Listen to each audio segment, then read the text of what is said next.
Hello friends, welcome to my YouTube channel. तो friends, मैंने अभी थोड़ी देर पहले कुछ जो है आज एग्ज़ाम हुआ है traffic inspector post code 819 Hamirpur staff selection board का। तो उसका मैंने आंसर की का पार्ट 1 अपलोड कर दिया है।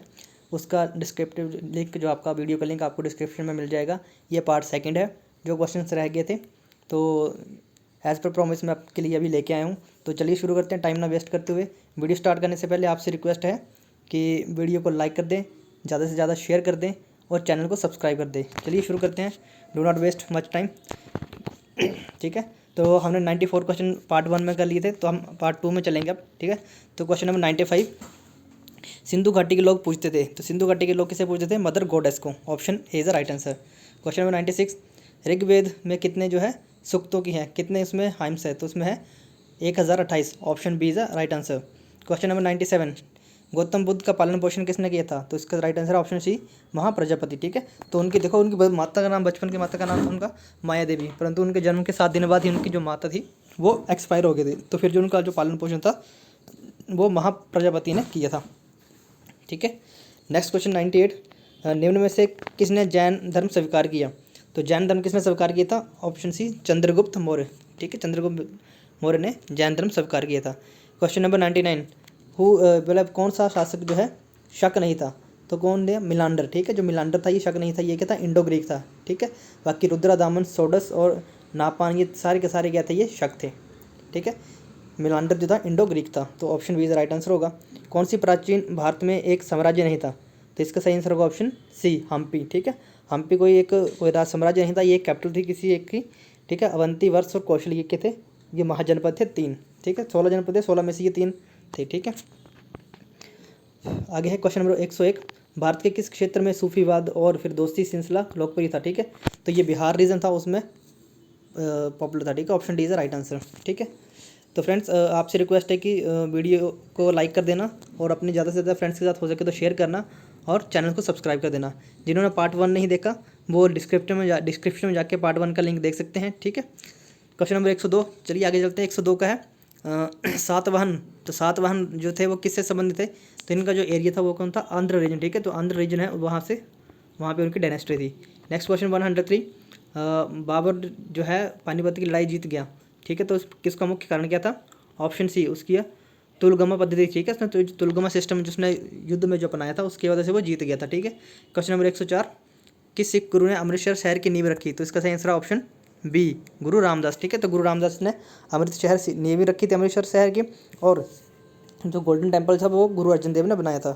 कहते हैं क्वेश्चन नंबर 105, मीर जाफर का उत्तराधिकारी कौन हुआ? तो मीर जाफर का उत्तराधिकारी हुआ मीर कासिम। ठीक है, तो बक्सर की लड़ाई के बाद क्या किया था अंग्रेजों ने किसको बिठा दिया था? मीर जाफर को बिठा दिया, मीर जाफर को गद्दी पे बिठा दिया था। फिर उसके बाद उन्होंने 2 साल बाद मीर जाफर को हटा के ठीक है उसके दामाद मीर कासिम को बिठा दिया था। तो option D is the right answer. Question number 106, Gandhara शैली किसके काल में विकसित हुई? तो उसका सही आंसर का ऑप्शन डी कुषाण के काल में। ठीक है, कुषाण राजा था। ठीक है, हर्षवर्धन नहीं, कुषाण को राजा था हर्ष। ठीक है, तो उसके टाइम पे ये गंधार शैली जो थी ये विकसित हुई होगी। ठीक है, फतेहपुर सीकरी की स्थापना किसने की थी? ये अकबर ने की थी। Option is right answer, easy question था। हुमायूंनामा किसने लिखा? ये भी इजी था, गुलबदन बेगम ने। ठीक है, चंगेर खान कौन था? चंगेर खान था मंगोल। ठीक है, option B is right answer 109 का। ठीक है, नेक्स्ट चलते हैं। अगर आपको लग रहा होगा कि किसी क्वेश्चन का मैंने आंसर गलत दे दिया है बाय मिस्टेक, तो आप कमेंट में करेक्ट कर सकते हो। ठीक है, डिस्कशन कर सकते हैं हम वहाँ पे। चलिए सॉरी, हाँ ठीक है, ये हो गया। नेक्स्ट क्वेश्चन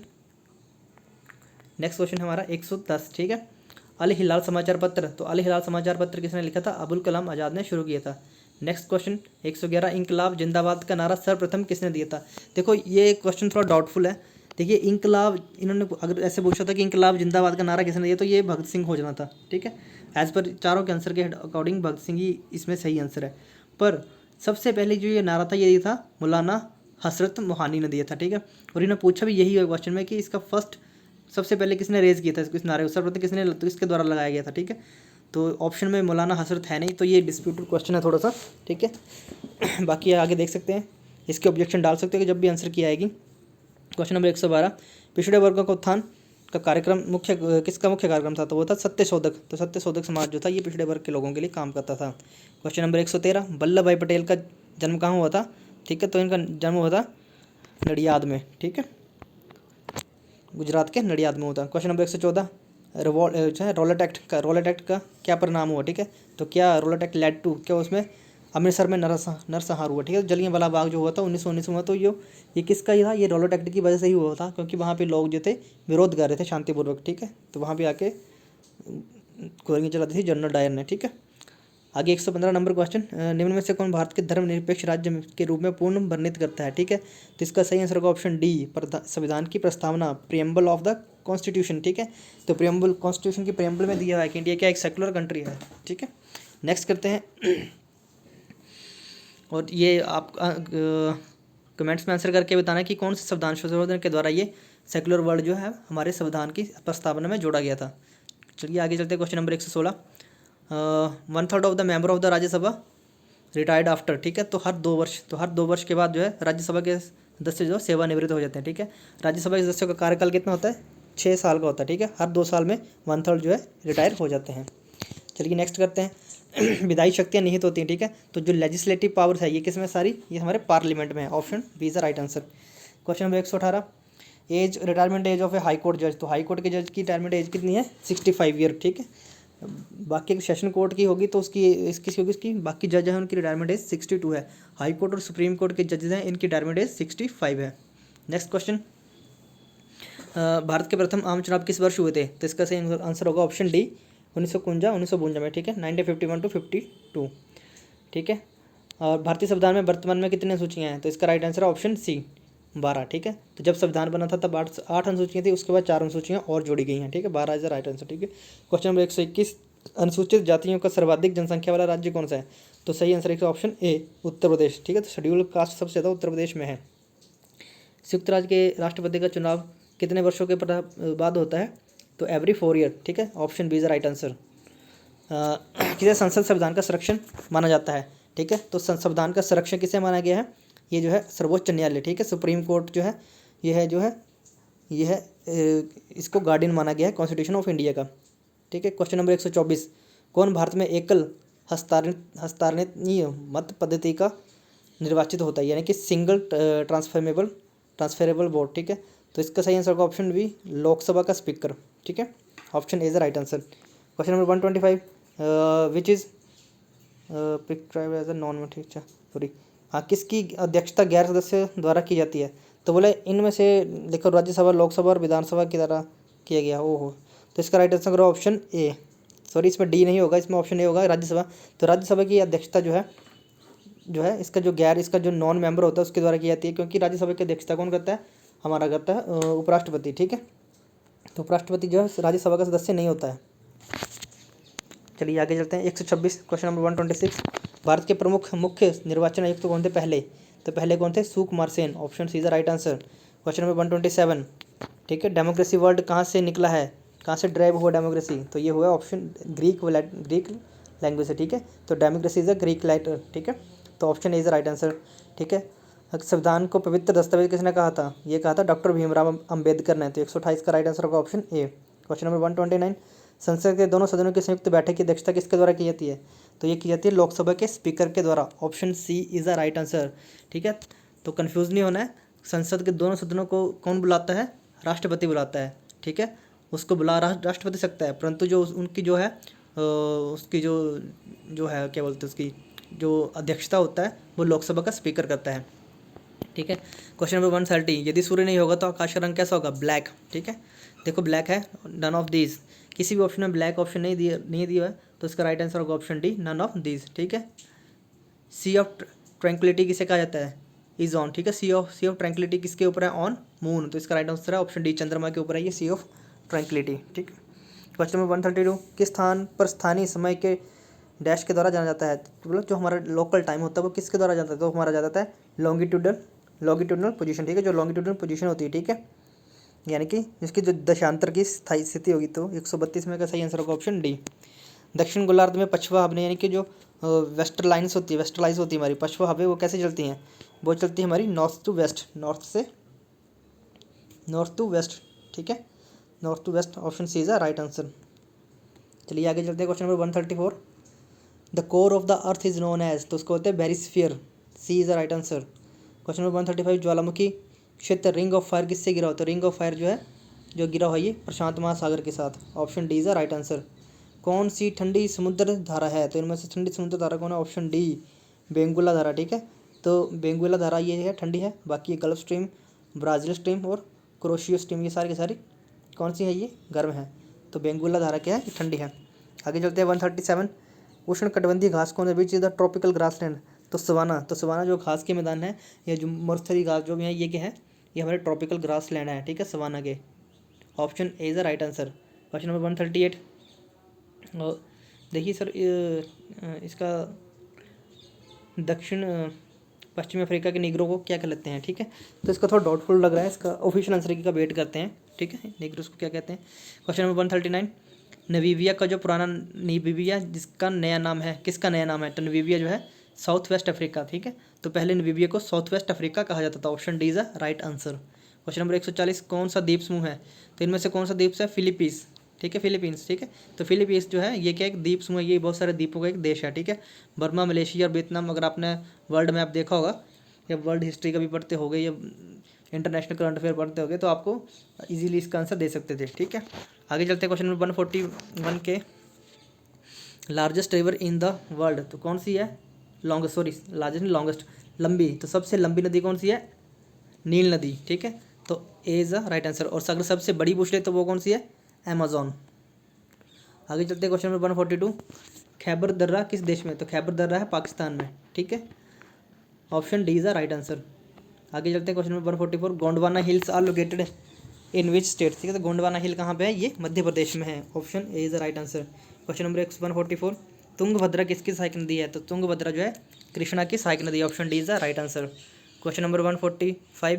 किस शहर में जून माह में सबसे लंबा दिन होता है? तो ये होता है ऑप्शन बी कोलकाता। कोलकाता में जून में जो सबसे लंबा दिन होगा, क्यों होगा? क्योंकि ट्रॉपिक ऑफ कैंसर उसके बिल्कुल ऊपर होती है, ठीक है। और ये चेन्नई, बेंगलुरु, दिल्ली जो है ये क्या है? ये थोड़े ट्रॉपिक ऑफ कैंसर थोड़ा डिफ्लेक्टेड है, थोड़ा अलग है, दूर है, तो ठीक है।